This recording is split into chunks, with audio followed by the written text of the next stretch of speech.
नमस्कार दोस्तों। कहानियों की श्रृंखला में आज सुनेंगे मालती जोशी जी की कहानी तौलिए। लेकिन उससे पहले मेरा आपसे विनम्र अनुरोध है कि अगर आपको मेरे द्वारा सुनाई हुई कहानियाँ अच्छी लगती हैं तो मेरे चैनल को सब्सक्राइब ज़रूर करें, लाइक करें और अपने दोस्तों और परिचितों में शेयर भी करें। बेल आइकन दबाना बिल्कुल भी ना भूलें। आज सुनिए तौलिए। हाय दीदी, मेरा तौलिया तो एकदम अचार से महक रहा है, मैंने ठुनकते हुए कहा। महकेगा क्यों नहीं, खाना खाकर उसी से हाथ पोंछ लिए होंगे। इतनी भी अकल नहीं है कि सफ़र में एक आध नैपकिन भी साथ रखना चाहिए। घर में पाँव देते ही यह डांट खाकर मेरा चेहरा इतना सा निकल आया। भला हो बेचारे जीजा जी का, सहायता के लिए तुरंत दौड़े चले आए। अरे सुशी, जरा से तौलिए के लिए मन छोटा कर रही है, चल इधर आ। और उन्होंने मुझे ले जाकर एक अलमारी के सामने खड़ा कर दिया। खोल कर देखा, ऊपर के दोनों तल्ले रंग बिरंगे तौलियों से भरे हुए हैं, नीचे चादरें ठुसी हुई हैं। अरे, आपने तो दुकान खोल रखी है। चिंता मत करो, तुम्हें फ्री में दे देंगे। लेकिन इतने सारे? अरे पगली, ये तो सिर्फ मेहमानों के लिए है, घर का स्टॉक अलग है। मैं विस्फारित नेत्रों से उन्हें देखती भर रही। क्यों, तुम्हें आश्चर्य हो रहा है? आश्चर्य नहीं होगा क्या जीजा जी, हम तो उस घर में बड़े हुए हैं जहाँ घर में एक ही तौलिया हुआ करता था। अब तो खैर भाभी के आने के बाद से व्यवस्था काफ़ी बदल गई है, सबके पास अपने तौलिए हैं। पर अम्मा इसे फैशन का नाम देती हैं और बाबूजी इसे फिजूल खर्ची मानते हैं। सुशी, दीदी की धारदार आवाज़ मेरी बात को काटती चली गई। पहले नहा ले झटपट, बात करने के लिए पूरा दिन पड़ा है। दीदी का बाथरूम देखा, सच मज़ा आ गया। सब कुछ साफ सुथरा जगमग करता हुआ, गर्मा गर्म पानी, खुशबूदार साबुन, धुला धुला तौलिया। सफ़र की थकान पल भर में उड़न छू हो गई। मैं आंगन में कपड़े फैला रही थी कि दीदी दौड़ी आई। अरे यह क्या, कपड़े क्यों धो डाले? तो क्या हुआ दीदी, हमें तो आदत है। लेकिन तभी मैंने देखा दीदी एकटक बाल्टी को देखे जा रही हैं। क्या हुआ, मैंने घबरा कर पूछा। कपड़े इसी में धोए हैं क्या? पगली, यह तो नहाने वाली बाल्टी है, कपड़े वाली उधर रखी तो थी। सब में चिट लगा कर रख दिया करो ना, हमें कोई सपना थोड़े ही आता है। मैं मन ही मन बुदबुदाई और सर्फ लेकर बाल्टी रगड़ने बैठ गई। मैडम, भूख नहीं लगी है क्या? पता नहीं जीजा जी कब पीछे आकर खड़े हो गए थे, पर गुस्से के मारे मैंने उनकी ओर देखा भी नहीं, बस अपना काम करती रही। उस बेजुबान बाल्टी पर तो तरस खाओ, उसे तो यह सजा दोबारा भुगतनी ही है। मतलब जब तक खुद नहीं कर लेंगी उन्हें संतोष थोड़े ही आएगा। इसीलिए तो कह रहा हूँ, लीव इट। यहाँ भी किसे शौक चर्राया था, सब वैसे ही फेंक फांक कर उठी और किचन में आ गई। लाइए दीदी, कुछ करवाएं? मैंने औपचारिकता बरती। बस सब तैयार ही है, तुम एक एक चीज मेज पर पहुंचाती जाओ, दीदी ने कहा और सब्जी का डोंगा लेकर जैसे ही मुड़ी, ठिठक कर रह गई। अपने बाल तो बांधो पहले। अभी गीले हैं दीदी। तो क्या हुआ, खाने के बाद खोल देना। सच, कभी कभी हद करती हैं ये भी। मैं पैर पटकते हुए बाहर आ गई। दीदी का शाही ड्रेसिंग टेबल बेडरूम के पर्दे से झांक रहा था, पर वहां जाने की इच्छा ही नहीं हुई। क्या पता कौन सा कंघा गीले बालों का है और कौन सा सूखे बालों का। हो सकता है शिकाकाई और शैम्पू वाले बालों के भी अलग अलग कंघे हों। मेरा सामान ऊपर अतुल के कमरे में पहुंच गया था। संदूक पर बैठकर मैंने डोलची में से अपनी पाउडर बिंदी लगाई, अपना कंघा निकाला और देर तक गीले बालों को सुलझाती रही। भूख नाम की चीज़ तो कब से गायब हो गई थी। दोपहर की नींद की खुमारी अभी उतरी भी न थी कि जीजा जी का फरमान जारी हो गया। फटाफट तैयार हो जाओ, उन लोगों ने शाम का समय दिया है। आज ही? हे भगवान! आज वे अपने पोते के जन्मदिन की पार्टी दे रहे हैं, तो उन्होंने सोचा कि इसी बहाने सब लोग देख भी लेंगे और लड़की भी ऑकवर्ड फील नहीं करेगी। जीजा जी दीदी को बता रहे थे। मैंने अपना ट्रंक खोला और सच रोना आ गया। एक भी ढंग की साड़ी नहीं थी। यूं तो साड़ी के मामले में अपना काम हमेशा से ही उधारी से चलता रहा है। कॉलेज का गैदरिंग हो या सहेली की शादी, भाभी की साड़ियाँ मैं खूब मज़े में लथेड़ती रहती हूँ। अभी भी बेचारी 2-4 रख रही थी तो अम्मा ने डांट दिया, अरे वहाँ कोई कमी है साड़ियों की? अलमारियाँ भरी पड़ी हैं मेरी कुमुद के यहाँ। अम्मा पर इतना गुस्सा आ रहा था अब, माना कि आपकी कुमुद के पास पूरी दुकान है, पर मांगने कौन जाएगा। जबरदस्ती पहना भी देंगी तो पूरे वक्त जान सांसत में रहेगी। कहीं सैंडल में आकर कट गई या चाय शरबत का छींटा पड़ गया तो बस हो गया भाषण शुरू। समझो घंटे भर की छुट्टी। डांट तो खैर उनकी बचपन से सुनती आई हूँ, पर अब जबकि इतनी बड़ी हो गई हूँ, उनके यहाँ मेहमान बनकर आई हूँ और इतने नाजुक काम के लिए, तो लगता है कुछ इज्जत से पेश आया करें। पर उन्हें जैसे कुछ परवाह ही नहीं है। किसी तरह तैयार होकर धड़कते दिल से नीचे उतरी तो रास्ते में ही जीजा जी मिल गए। Oh Sushi, you are looking special. लगता है आज तो मुर्गा फंस कर रहेगा। बस उनके इस एक वाक्य ने मेरी सारी दुविधा समाप्त कर दी। दीदी तैयार हो गई? चलो देखते हैं। दीदी सज धज कर तैयार बैठी थी। मैचिंग चूड़ियां बदलने का कार्यक्रम चल रहा था। कुमुद जी, जाने से पहले एक बात साफ कर लेना चाहता हूँ। क्या? दीदी ने आश्चर्य से पूछा। अगर वहाँ भी तुम्हें अपने व्रत का नाटक करना हो तो अच्छा है तुम घर पर ही रुक जाओ, मैं कोई बहाना बना लूँगा। क्या मतलब? डर के मारे मेरी तो जान ही निकल गई। दीदी साथ ना रही तो उतने सारे अजनबी लोगों के बीच मेरा क्या बनेगा।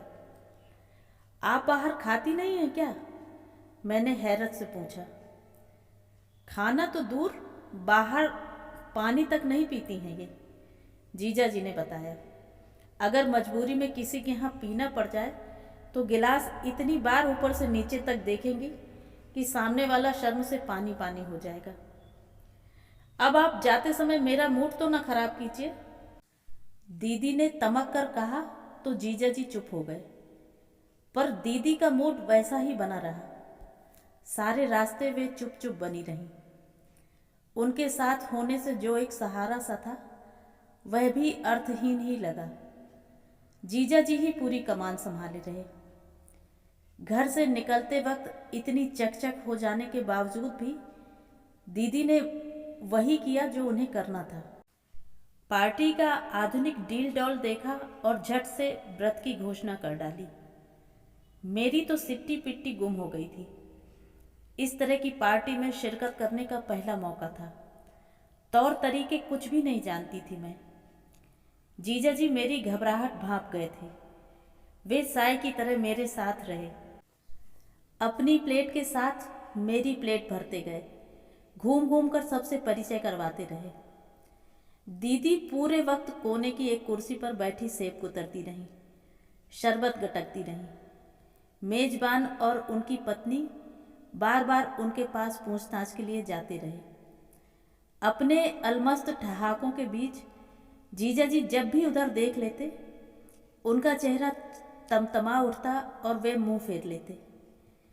लेकिन मेजबान से विदा लेकर जैसे ही हमारी गाड़ी सड़क पर आई, उनकी सहनशीलता ने जैसे जवाब दे दिया। फिर तो जो शुरू हुए तो घर पहुंचते तक उन्होंने सांस नहीं ली। दीदी चुपचाप सिर झुकाए सब कुछ सुनती रही। लगा जैसे यह बमबारी उनके लिए अनपेक्षित नहीं थी। लेकिन मुझे बहुत बुरा लगा। जब मेरे सामने ही ये इतना सब कुछ कह रहे हैं तो अकेले में पता नहीं। दीदी के भाग पर कभी कभी बहुत रश्क हो आता था। अपने रूप रंग के बल पर उन्हें बहुत संपन्न घरवर मिल गया था, पर अब लगा ऐसा वैभव किस काम का। छी, पूरी जिंदगी बैठे पति की डांट ही खाते रहो। मन बड़ा उदास हो आया था। जाकर चुपचाप अपने बिस्तर पर लेट गई। सुशी, चौंक कर उठ बैठी मैं। जीजा जी थे। जाकर अपनी दीदी को कुछ खिला तो दे, वह बेवकूफ़ भूखी ही सो जाएगी। मैंने देखा यह कहते वक्त उनका स्वर और चेहरा तरल हो आया था। जीजा जी, ये दीदी को क्या होता जा रहा है, यही तो समझ नहीं पाता सुशी, उन्होंने कहा और कुर्सी खींचकर उस पर बैठ गए। ये सफाई का भूत लगता है मुझे या उसे पागल बनाकर ही दम लेगा। मेरी सोशल लाइफ तो एकदम ख़त्म ही हो गई है। घर के लोग तक यहाँ आने से कतराने लगे हैं। पीने का पानी तक किसी को छूने नहीं देती। बताओ, इतना लांछन और इतना अपमान कौन सहेगा। ठीक है, आप सफाई पसंद हैं, पर दूसरे लोग भी घूरे पर तो नहीं रहते। अरे 2 दिन को लड़का घर पर आता है तो घबरा जाता है, उसे भी ये नहीं बख्शती। यही तो गड़बड़ है जीजा जी।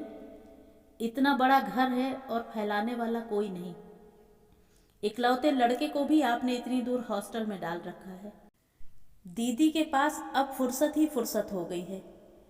इसी से उनके दिमाग में ये फितूर उपजते रहते हैं। यह भी तो उसी की जिद थी। बोली, मेरा बेटा ऐसे वैसे स्कूल में नहीं पढ़ेगा, उसे देश के सबसे महंगे सबसे अच्छे स्कूल में भेजना होगा। नहीं तो बताओ, यहाँ स्कूल नहीं है। बहुत सारी फुर्सत और ढेर से रुपए पास हों तो ऐसी उटपटांग बातें सूझती हैं। नहीं तो हम जैसे स्कूलों में पढ़े हैं हम ही जानते हैं।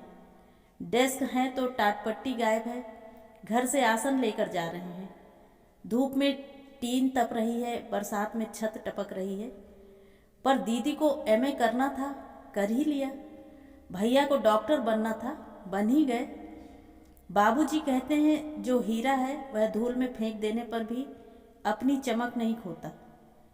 पिछले साल सोनू मिडिल की परीक्षा में पूरे संभाग में फर्स्ट आया था।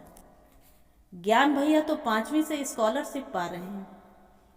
2.5 कमरों के उस मकान में कैसे गड्ढमड होकर पढ़ते थे हम लोग, वहीं गुड़ी मुड़ी होकर सो भी जाते थे। सुबह दीदी के यहाँ चादरों का जखीरा देखा तो याद आया, चादरें तब घर में 2-3 ही हुआ करती थी। एक बाबूजी के पलंग पर बिछती और एक भट्टी में धुलवाकर मेहमानों के लिए रख ली जाती। बच्चों की गुदड़ियों पर तो अम्मा की पुरानी धोतियां ही काम आती। सुबह खाना खाते हुए देखा था, डाइनिंग रूम की अलमारियां बर्तनों से अटी पड़ी हैं। स्टील के, चीनी के, प्लास्टिक के, सब में विभाजन रेखाएं हैं।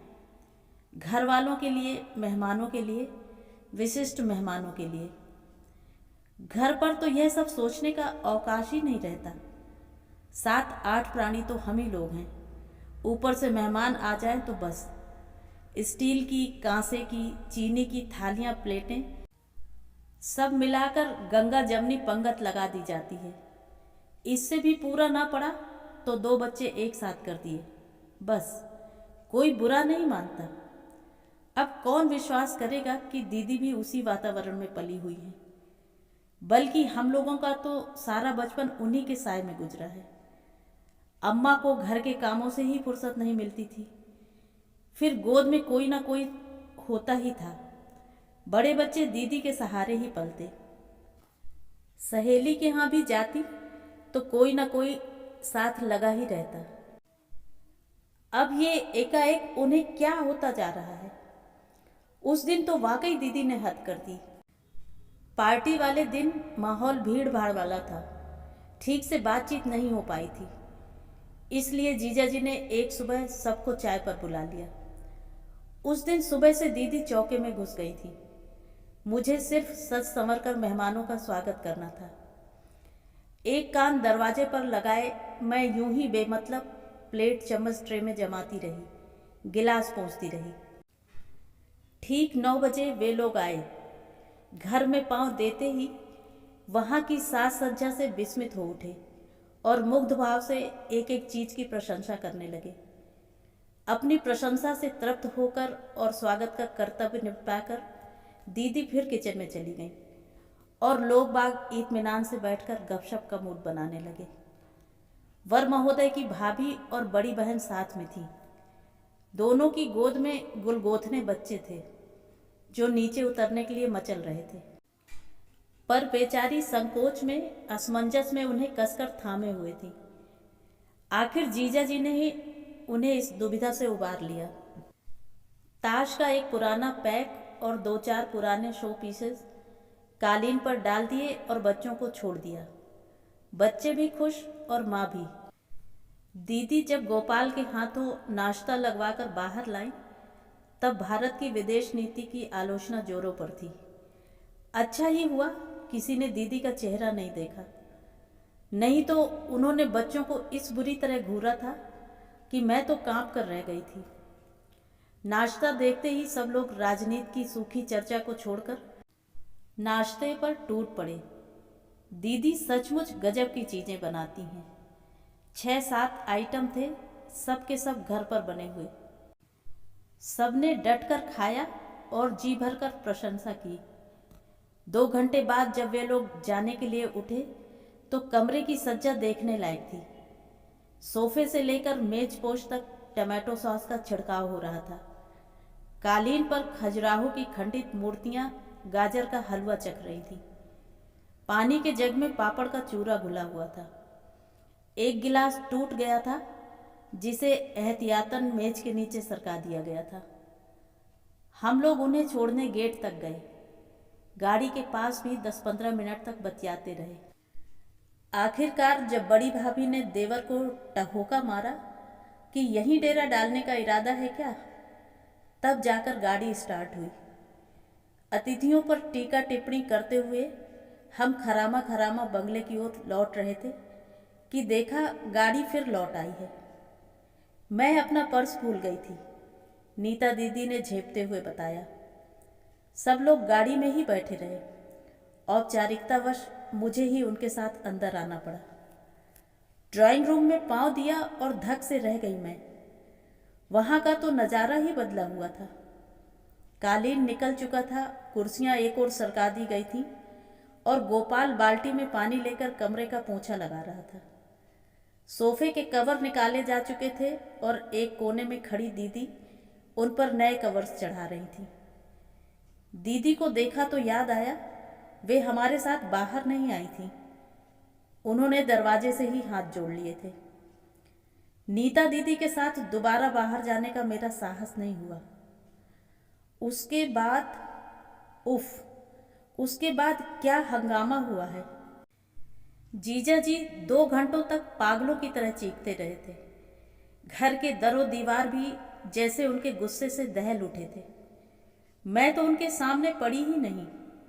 दिन भर अपने कमरे में दुबकी इस घटना के संभावित परिणाम की कल्पना करती रही। शाम को पूरे 5 घंटे बाद मैं उतरी। देखा बरामदे में इत्मीनान से बैठी दीदी धोबी को कपड़े गिनवा रही हैं। उन कपड़ों में नैपकिन्स थे, मेजपोश और पर्दे थे, सोफा कवर्स भी थे और वह तौलिया भी था जिसे मैंने पहले दिन काम में लिया था। तो ये थी कहानी। कहानी आपको कैसी लगी कमेंट करके ज़रूर बताएं।